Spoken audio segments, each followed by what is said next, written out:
Hello friends, નવી રીતે દૂધીના મુઠિયા બનાવવા માટે દૂધીને આ રીતે ખમણી લેવાની છે. તેલ ગરમ થઈ જાય એટલે હિંગ, દૂધી, 1 ચમચી જેટલી મેથી, 2 ચમચી આદુ લસણ મરચાંની પેસ્ટ, બધું જ સારી રીતે સાતડી લેવાનું છે. હળદર અને થોડું એવું મીઠું એડ કરીને દૂધીનું બધું જ પાણી બળે ત્યાં સુધી આપણે એને સાતડી લઈશું. દૂધી આપણી ખમણેલી તૈયાર છે. રોટલી, ભાખરી, બાજરી, ચણાનો લોટ આ રીતે લેવાનો છે. તલ અને બધા મસાલા એડ કરી દેવાના છે. સ્વાદ પ્રમાણે મીઠું, ગરમ મસાલો, હળદર, જે દૂધી આપણે શેકીને રાખી છે, ખાંડ અને આ રીતે દહીં એડ કરી દેવાનું છે અને 2 ચમચી જેટલું તેલ એડ કરીને આ રીતે મસળીને લોટને બાંધી લેવાનો છે.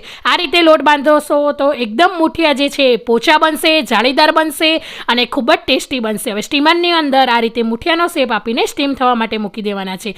30 થી 40 મિનિટ બાદ મુઠિયા આપણા તૈયાર છે. કટ કરીને આ રીતે વઘાર કરી લેવાનો છે. લાલ લીલા મરચાં, તલ, રાઈ અને જીરુંનો અને મીઠા લીમડાના પાન પણ જોડે એડ કરી દેવાના છે. તો મુઠિયા આપણા એકદમ સર્વિંગ માટે રેડી છે. તો તમે પણ જરૂરથી ટ્રાય કરજો. મારી રેસીપી ગમતી હોય તો મારા વિડીયોને